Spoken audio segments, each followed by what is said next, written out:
Welcome, all pregnant families, midwives or birth workers. This is Tracy Anderson Askew, your host for the Transform Your Birth podcast, changing your mind about birth one story at a time. Each week, we will be exploring a birth story through the lens of what birth can teach us. I'll be digging deep into each story so you can learn what it is that can change the way a birth unfolds. We can't control birth, but we can influence it. So listen in to find out how. Enjoy. Before we begin, a note from our sponsor. This episode has been brought to you by Transform Parenting, an organisation that provides courses, coaching and community from pregnancy through to the first 7 years of a child's life. Most of the stories you will hear through this podcast are graduates of the Transform Your Birth workshop held in Canberra. Our Transform Your Birth Today course is now available to anyone, anywhere, at any time, and includes all the wonderful wisdom of this course and live weekly catch-ups when you need it with our host, Tracy. For a little taste, please accept our pregnancy gift offer, which contains free the first few lessons and some essential wisdom for pregnancy. The link can be found in these show notes or visit transformyourbirth.com.au. And now for the episode. Hello, everyone. Welcome to our 100th episode of the Transform Your Birth podcast. What a milestone.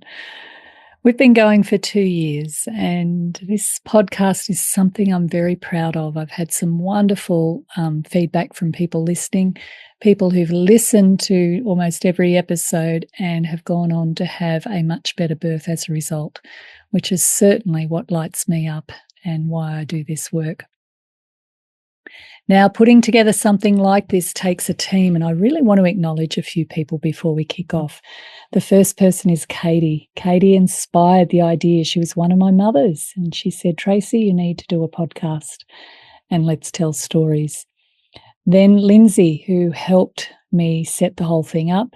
Nadia, who's our producer, and lovely Carmen, who books our guests. So I want a big shout out to all of them.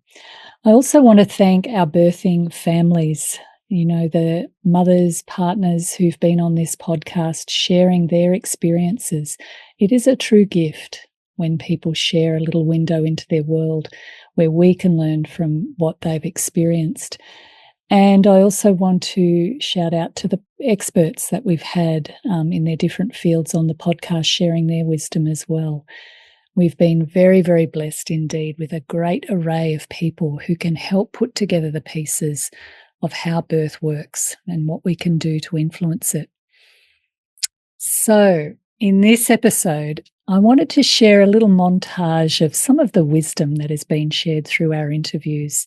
So this is a little bit of a summary of the teachings we do in the Transform Your Birth course, a course that's evolved over 20 years of working with parents during this important time. And it has been through the parents that I've learnt the most, and that is what has evolved my course, as well as learning some amazing world-class information and research around the mind-body connection.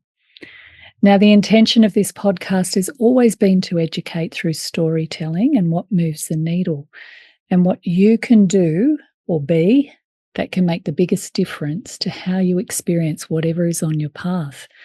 So let's dip into not a complete array of wisdom, but certainly some key things. And the first place I want to start is that birth matters. It's not something to just survive or get through. Mother Nature wants you ready for the journey ahead. Now, I did a whole episode on this for episode number 48 of how birth sets us up for parenting, and I really recommend that episode because it puts birth in a very different context. Birth also matters in that it activates us. It wakes us up to what we've got inside of us. And Mother Nature wants that to happen. Now, it's not the type of birth that matters. Okay, all births can activate us and wake us up to realize that we are so much bigger than what we think. You can learn so much through a vaginal birth, a cesarean birth, a straightforward birth, or a complex birth that needs help. It's our sense of being able to respond in the moment that matters. It's our ability to have a sense of agency so that birth doesn't get too overwhelming, because it's very easy for that to happen. Now, birth also matters because it is a spiritual journey. And that's not a word we tend to use much in relation to birth. And yet, many women will share some of their spiritual insights that have happened as a result of giving birth. And Hannah reminds us of this in episode 92.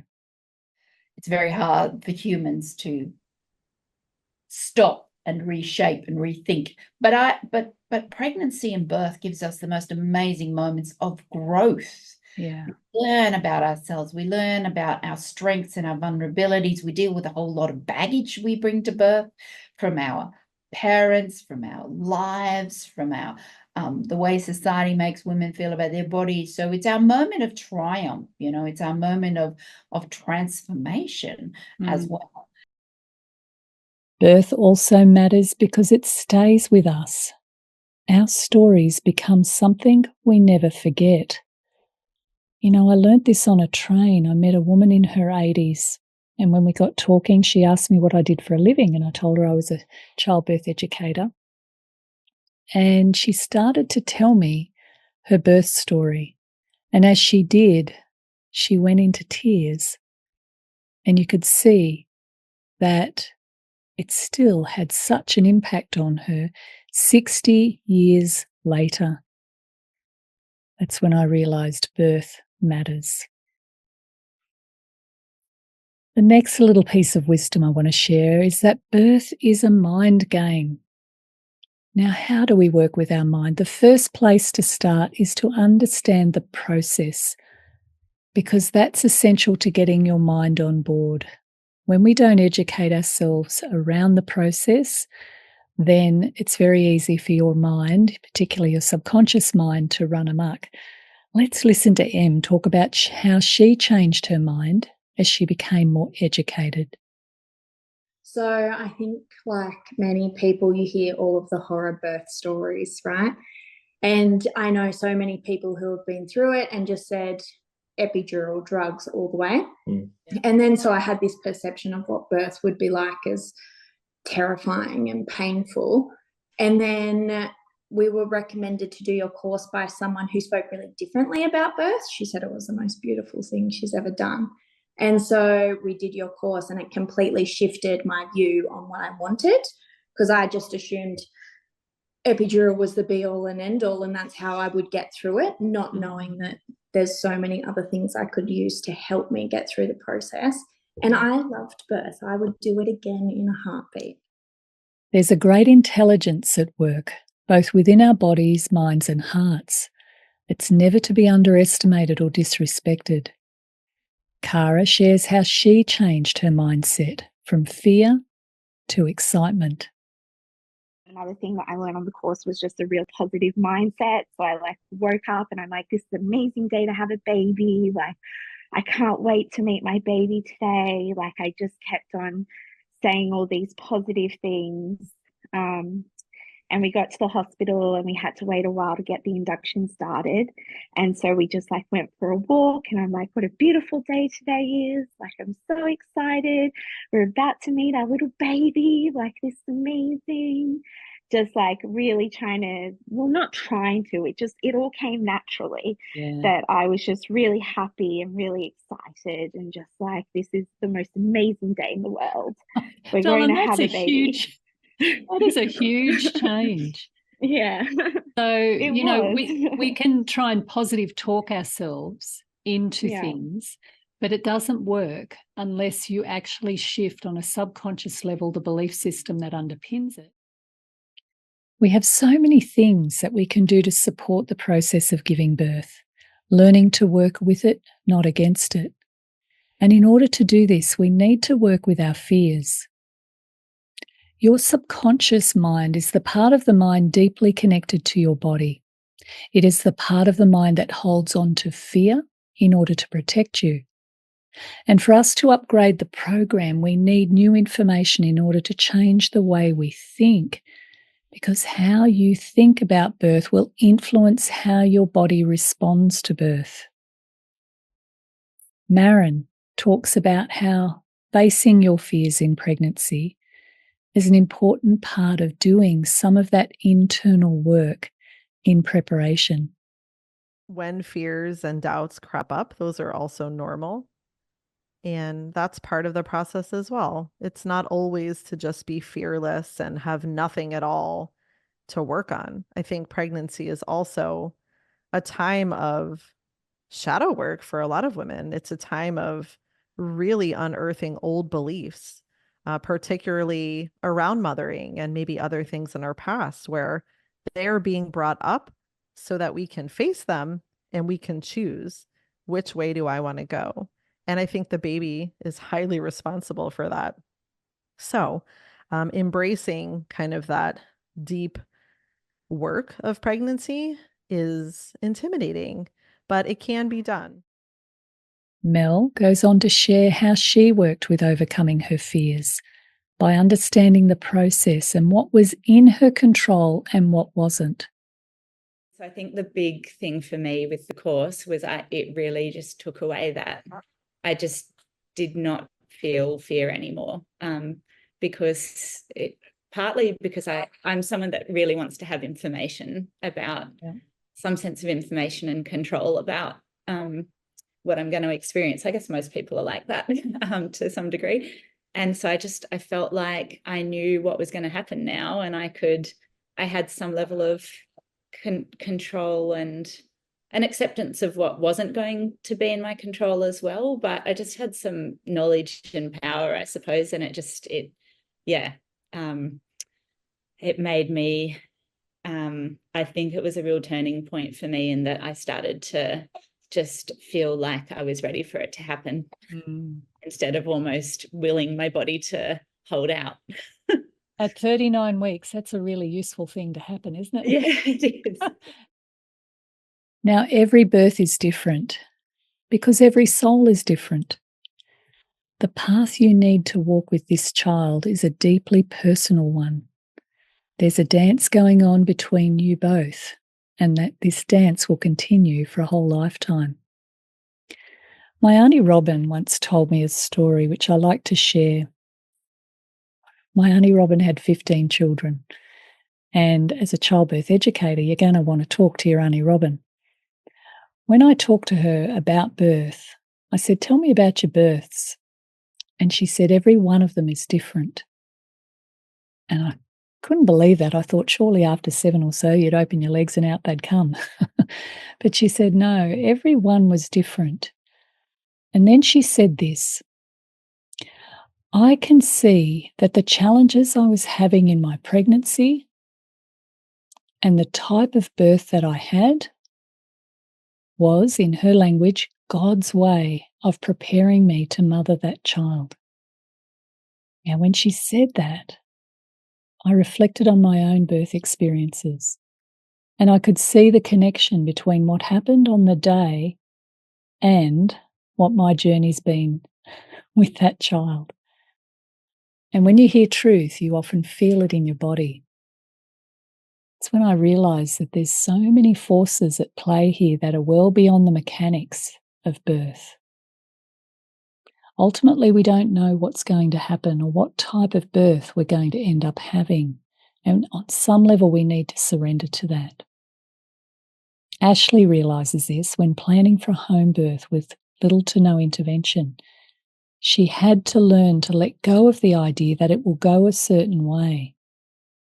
You shared that story where the woman had to have a cesarean and she was really upset about it. And the wife or the doula said to her, "Do you want to birth your baby in love or fear?"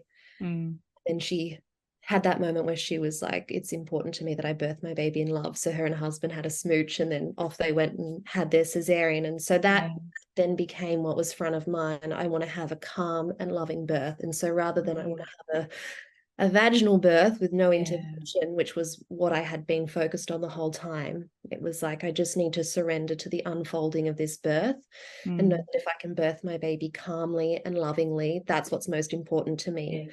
And that is what you have control over. Now, it's important when women are in labour to find comfort. And another important thing to learn is all the different tools we can use to help a woman to find comfort in labour. There are so many things that partners can do that can make birth more comfortable for her. Dan shares his experience of understanding the birth process and no longer worrying about the pain. I also had the practical things that we learned before. So I had like a list of things I could focus on. So it wasn't about, how do I manage the pain for Lauren anymore? It was about what can I do practically, like offer her a drink or encourage her to go to the toilet or something like that, where these are some things I can do to channel what would be undirected fear into something that was actually I'm contributing in a meaningful way. Yeah. But being supportive. Being supportive, yeah. Yeah, that's beautiful. Emily decided she was going to have an orgasmic birth, which didn't happen, but she certainly experienced the feel-good hormones. You can appreciate the beauty of Mother Nature's blueprint. See it's amazing. And we don't talk in those terms. We talk in terms of you're going to need the epidural, but actually sometimes epidurals can play a good role, an important role, but most of the time we don't need it because we've got drugs. People don't tell you that. And the interesting thing about what you're saying with orgasmic birth is the hormone that makes those contractions happen is oxytocin, and the hormone of orgasm is oxytocin. So when you have high levels of oxytocin and you're feeling loved, which is what the oxytocin hormone is, it's called the love hormone. And so when women feel loved in labour and well supported and safe, then she's peaking and maximising her capacity to access the hormone of oxytocin. And if she happens to have an orgasm, well, isn't that a bonus, hey? Now, as part of our preparation, we need also to learn to let go of stress. In episode 74, I talk about why stress in labour is a problem. But when we go into stress, when we go into fight-flight, the blood goes away from the core, which is where most of our blood is now, into our arms and legs because we're sending signals to our body that we need to fight or get the hell out of there. And in doing that, that rediversion of blood changes things dramatically. Not only that, you're then releasing the stress hormones like adrenaline, which counteracts oxytocin. Oxytocin is a feel-good hormone. It's also the fuel of labour. So when we go into stress, we actually make labour harder and more painful. And that knowledge alone can be very powerful in helping people to go, oh, no wonder we hear all of these sorts of horrible stories of how painful labour can be. For many of us, stress is easily triggered. In order to change this, we need to practice leading up to the birth. And so what are the practices? Learning to breathe in a calm way and learning to relax. And I give people audio tracks in order for that to happen. And so what that does when they practice it every day is that they down-regulate their stress response. In other words, they're less triggered by stressful situations.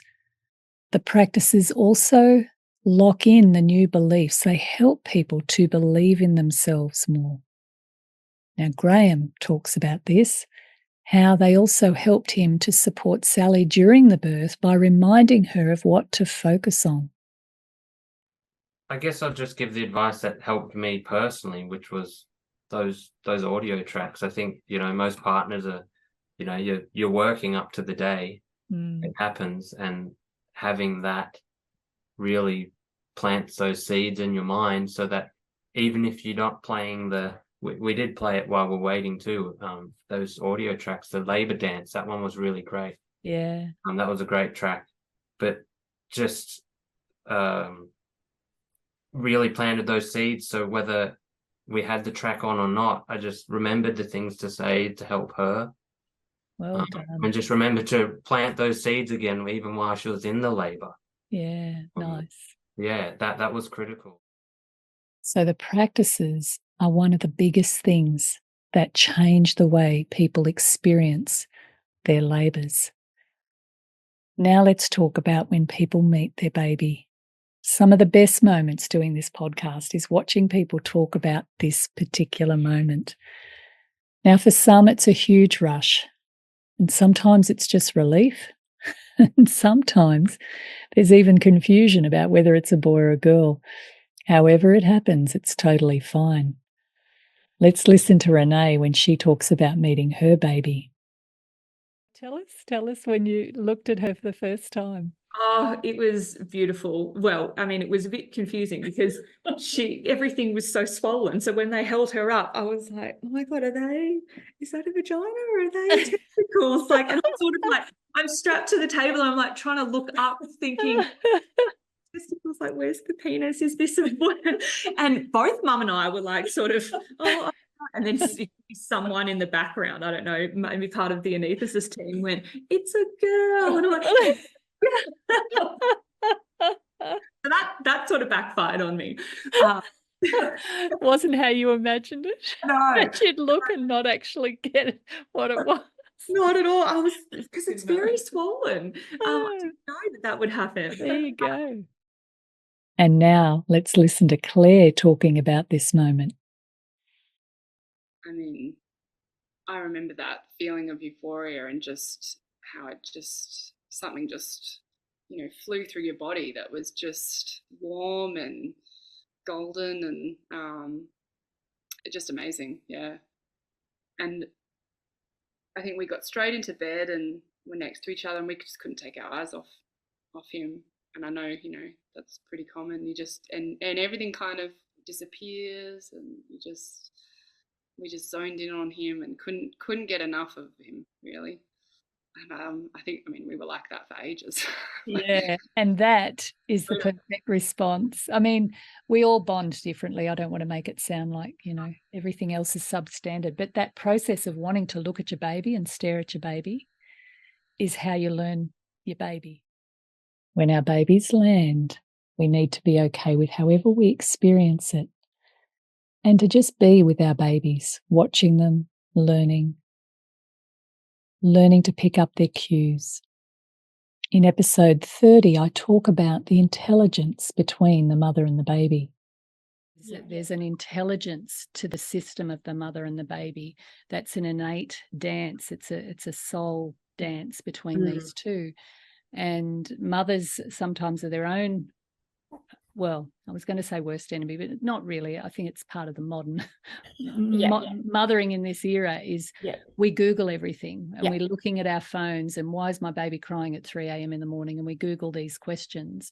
When in actual fact, what we've got to do is put the phone down and just be with our baby and stare at our baby. And in the process of doing that, we are actually absorbing information because we can't think the same way. We're much more in our emotions, and it's through the intelligence of that system that we start to sense and feel and pick up our baby's cues and what they're communicating. A question I ask a lot of people in the podcast: what did you learn about yourself? Natalie shares with us what she learnt about herself, and she discovered the power of just going through it. I learned that I'm not a very patient person, but I think I did know that. I think the second labour was a lesson in patience, and I also learned that lived experience, you can learn all the theory in your life, all the theory in the world, have all the sort of conceptual reference points, but really at the end of the day, it's just labour is a surprise. And I think, what did I learn about myself? That that sometimes it's good to let your mind sort of go out of the way and just let you be present in the moment. And that's when the real magic happens, when you sort of get your head out of the way and just experience it. I also often ask my families to share the advice they would give to new parents. Let's listen to advice from mothers Laura, Grace and Miriam. I would just say to women, knowledge is empowering and you know your body best. And I think if you take the time to become in tune with your body and your baby before birth, then you can be really present in the process of labor. And I think that that's a really powerful state to be in, going into, one of the most powerful things that your body will ever do. What would you tell a pregnant woman? Be gentle on yourself, we're our own harshest critics. Like, gosh, like, we are doing the best we can. And can I say the best we can is the best for our babies. So just block out the noise, block out the bloody noise from everyone else, and go with your gut, go with your instincts, because you know your baby the best. And just embrace it, embrace the highs, embrace the lows, just embrace it all. So that's what I would have to tell everyone. What would you say to a pregnant woman, Miriam? Trust yourself. But that's why I wanted to talk to you, Tracy, as I think that I didn't hear many stories like mine before I did your course. Yeah. In my world. And I want to share just another experience, but one that other people might not have heard before. So to a pregnant woman, I'd say trust yourself, and I would say knowledge is power.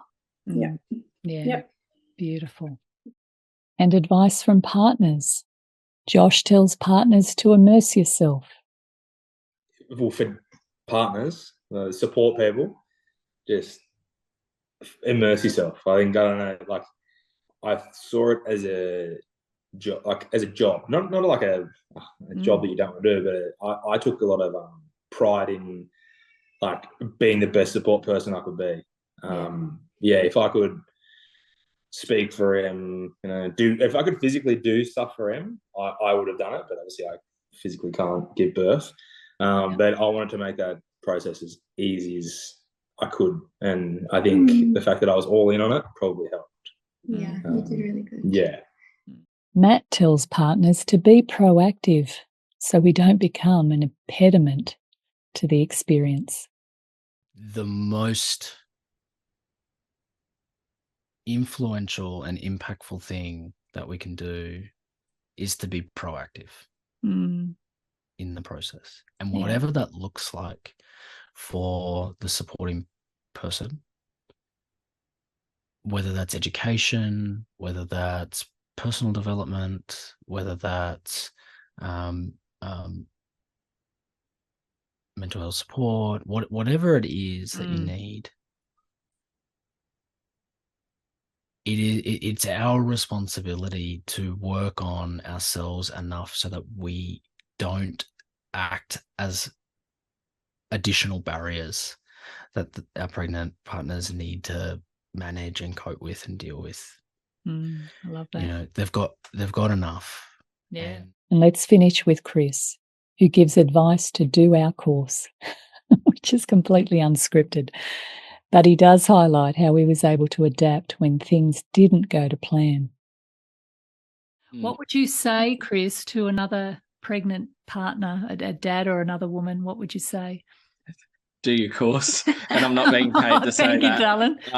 Again, a lot of that sort of in the moment stuff came from what I learnt in the course. Because again, as I said, I didn't know what I didn't know. Yeah. And then I had the knowledge of how I could do something in the moment. Yeah. Because particularly I remember that's probably the part that's stuck in my head with the course was you can plan a trip to Italy but end up going to India, and that's exactly what happened to us. And I was so prepared to deal with that. Because that's the way it came and fell and happened. So yeah, that was the most valuable thing for me, and it meant that you felt supported, which hopefully means we'll have another kid at some point, because hang on. She'll let you back in the breeding bed. I hope listening to this podcast has inspired you to go back through the episodes. There is enough unique stories for a whole pregnancy. We're going to be taking a break for a month and bringing you some more goodness for 2025 towards the end of January. So thank you for listening. We do appreciate your time. And if you feel compelled, rate and review this podcast. Bye for now. We hope you enjoyed this episode. Please subscribe and share this podcast. This episode has been brought to you by Transform Parenting, an organisation that provides courses, coaching and community from pregnancy through to the first 7 years of a child's life. It is a place where you can learn, get support and grow into your role as a parent.